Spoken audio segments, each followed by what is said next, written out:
Shalom sahabat CS dimanapun Anda berada, saya sangat bersuka cita bisa menjumpai Anda untuk menyampaikan kebenaran firman Tuhan. Kebenaran firman Tuhan pada kesempatan kali ini berjudul kepada segala makhluk.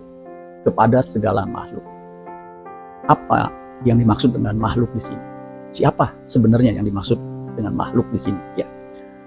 Markus 16 ayat 15 sampai 16. Saya akan bacakan buat kita semua. Dikatakan gini. Markus 16 ayat 15 sampai 16. Lalu ia berkata kepada mereka, "Pergilah ke seluruh dunia, beritakanlah Injil kepada segala makhluk." Jadi ini amanat agung yang dicatat oleh Markus. Dalam Injil Markus dikatakan, "Pergilah ke seluruh dunia, beritakanlah Injil kepada segala makhluk."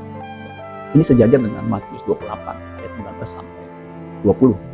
"Pergilah, jadikanlah semua bangsa muridku," semua bangsa. Lalu di sini kepada segala makhluk. Ayat 16, siapa yang percaya dan dibaptis akan diselamatkan. Tetapi siapa yang tidak percaya akan dihukum. Nah, dari ayat ini saudara, makhluk yang dimaksud adalah makhluk yang bisa percaya dan bersedia dibaptis. Itu yang harus disampaikan Injil atau kabar baik yang akan diselamatkan. Nah saudara-saudara sekalian, sebelum saya melanjutkan bagi saudara yang baru pertama kali menyaksikan tayangan video saya ini, saudara langsung subscribe. Ya, ingat, subscribe itu gratis. Dan saudara subscribe, langsung tekan tombol lonceng notifikasinya. Sehingga setiap kali saya menyampaikan kebenaran firman Tuhan melalui channel saya ini, saudara yang pertama kali mendengarkannya. Nah, saudara sekalian, makhluk yang dimaksud di sini makhluk apa? Kata makhluk di situ dalam bahasa Inggrisnya creature atau being. Being biasanya didahului dengan human being, ya, manusia. Menurut kamus bahasa Indonesia, kamus besar bahasa Indonesia, makhluk itu sesuatu yang dijadikan atau diciptakan oleh Tuhan. Seperti manusia, binatang, dan tumbuh-tumbuhan. Itu kategori makhluk menurut kamus. Ya, makhluk hidup adalah organisme yang dapat berkembang biak dan dapat beradaptasi dengan lingkungannya. Itu makhluk hidup. Termasuk bakteri, tumbuhan, hewan, dan manusia. Ya. Itu juga mendengar makhluk halus. Apa yang dimaksud makhluk halus? Tentunya bukan wanita, ya, makhluk halus. Makhluk yang dianggap hidup di alam gaib itu disebut makhluk halus. Makhluk sosial, ya, adalah manusia pasti yang berhubungan dengan manusia lain, yang berhubungan secara timbal balik. Nah, saya akan jelaskan dari bahasa Yunani, kata makhluk di sini adalah ktisis. Ktisis itu artinya creature. Makanya tadi bahasa Inggris terjemahkan creature. Creation of individual things, ciptaan yang bersifat pribadi. Institution, lembaga. Ordinance itu kata ktisis. Ordinance itu artinya peraturan atau tatanan. Nah, yang menarik, kata ktisis ini dari kata ketiso. Ya, kata ketiso itu kata kerjanya. Artinya to make habitable to people, to make habitable to people, membuat layak untuk dihuni manusia atau orang. Ya. Nah, kata ketiso ini sinonim, ya, sama dengan ketaumai. Ketaumai ini artinya to acquire, memperoleh, to get, mendapatkan, atau procure a thing for once, ya.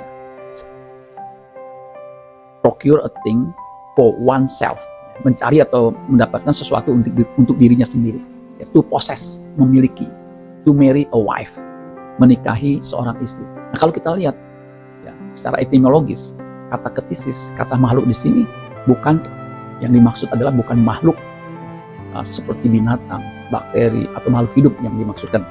Tetapi segala makhluk, mereka yang punya pribadi, yang punya pikiran, perasaan, dan kehendak. Itu yang harus diinjili, yang harus disampaikan kabar baik. Jadi jelas, makhluk yang punya pribadi, pikiran, perasaan, kehendak, yang punya tatanan, punya kemampuan berkomunitas, ya, dari suku bangsa manapun, nah itu dia yang dimaksud dengan makhluk, segala makhluk. Tidak peduli dari ras, suku, bangsa manapun. Itu yang dimaksud. Jadi bukan segala makhluk mesti diinjili termasuk binatang. Enggak, saudara. Binatang itu enggak punya pikiran, perasaan. Ya, lagi pula kalau saudara perhatikan, ya, Tuhan menginginkan semua makhluk diselamatkan, maksudnya manusia. Ya. Tentunya mereka yang ingin diselamatkan, mereka juga punya kerinduan, punya keinginan untuk diselamatkan. Di Roma pasal 8 ayat 19 sampai 22, ya, dikatakan begini, Roma 8 ayat 19. Sebab dengan sangat rindu seluruh makhluk, nah, kata makhluk di sini sama, ktisis, menantikan saat anak-anak Allah dinyatakan. Jadi makhluk di sini adalah manusia. Karena jelas menantikan saat anak-anak Allah dinyatakan. Kalau binatang, apalagi tumbuhan, nggak mungkin dia punya kerinduan, nggak mungkin. Ayat 20, karena seluruh makhluk, nah kata di situ ayat 20 makhluk itu ketisis, sama. Telah ditaklukkan kepada kesia-siaan, bukan oleh kehendaknya sendiri, tetapi oleh kehendak Dia yang telah menaklukkannya. Ayat 21, tetapi dalam pengharapan, ya, karena makhluk, nah kata makhluk di sini juga ketisis, itu sendiri juga akan dimerdekakan dari perbudakan kebinasaan dan masuk ke dalam kemerdekaan kemuliaan anak-anak Allah. Nah, ayat 22, sebab kita tahu bahwa sampai sekarang segala makhluk, itu pakai kata yang sama ketisis, sama-sama mengeluh dan sama-sama merasa sakit bersalin. Jadi jelas merasa sakit bersalin, merasakan penderitaan. Jadi makhluk yang diinjili atau yang digospelize adalah orang, manusia yang bersedia diselamatkan. Jadi segala makhluk bukan berarti binatang, tumbuh-tumbuhan, hewan yang harus diinjili. Mereka nggak punya pikiran, perasaan, kehendak. Karena manusia itu diciptakan pada hari ke-6 dengan satu keterangan, baiklah kita menjadikan manusia menurut gambar dan rupa kita. Jadi makhluk yang di sini adalah manusia yang diciptakan menurut gambar dan rupa Allah. Gambar rupa itu di mana manusia punya komponen seperti yang dimiliki oleh Allah, yaitu pikiran, perasaan, dan kehendak. Jadi pikiran, perasaan itu memproduksi kehendak. Dan manusia yang mempunyai pikiran, perasaan, dan kehendak. Sedangkan hewan, binatang, dia hanya punya naluri. Begitu saudara. Nah jadi segala makhluk, kepada segala makhluk, itu maksudnya adalah semua manusia dari suku bangsa manapun.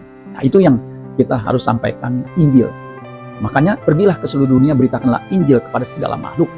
Maksudnya manusia dari bangsa manapun yang punya kerinduan, yang punya keinginan, yang mau memberi dirinya diselamatkan, sampaikan berita Injil. Tentunya kita nggak tahu siapa yang punya kerinduan, siapa yang ingin diselamatkan. Yang penting bagi kita pemberita Injil, bagi kita orang percaya, kita jadi saksi, jadi agen keselamatan di mana Injil disampaikan, dan iman timbul dari apa? Pendengaran kan firman Kristus, yaitu Injil keselamatan. Kisah Para Rasul 2 ayat 40 dikatakan, dan dengan banyak perkataan lain lagi, ia memberi suatu kesaksian yang sungguh-sungguh, dan ia mengecam dan menasihati mereka. Katanya, berilah dirimu diselamatkan dari angkatan yang jahat ini. Jadi, manusia, makhluk, ketika dia terima Injil, dia bersedia untuk diselamatkan. 2 Korintus 5 ayat 20. Jadi kami ini adalah utusan-utusan Kristus, seakan-akan Allah menasihati kamu dengan perantaran kami. Dalam nama Kristus, kami meminta kamu, perhatikan, berilah dirimu didamaikan dengan Allah. Jadi jelas, mereka yang bersedia didamaikan dengan Allah, mereka yang bersedia diselamatkan, itu adalah sasaran Injil. Dan kita hanya menyampaikan Injil, kabar baik, melalui kesaksian hidup kita. Sehingga dimanapun kita berada, kita membawa keharuman Kristus, kita membawa kabar baik. Sehingga orang melihat perilaku kita yang baik. Sehingga mereka memuliakan Allah Bapa di surga dengan berkata, orang sebaik dia tidak mungkin menyembah Allah yang salah, pasti menyembah Allah yang benar. Saudara-saudara sekalian, jadilah saksi Kristus. Beritakanlah Injil kepada segala makhluk, dimanapun saudara berada. Apakah saudara sudah diselamatkan? Ini penting. Pemberita Injil harus orang yang sudah diselamatkan. Kalau belum, berilah dirimu diselamatkan. Dan jangan menunda-nunda lagi. Sebab Yesus sebentar lagi akan datang. Amin buat firman Tuhan. Tuhan Yesus memberkati. Sola Gracia.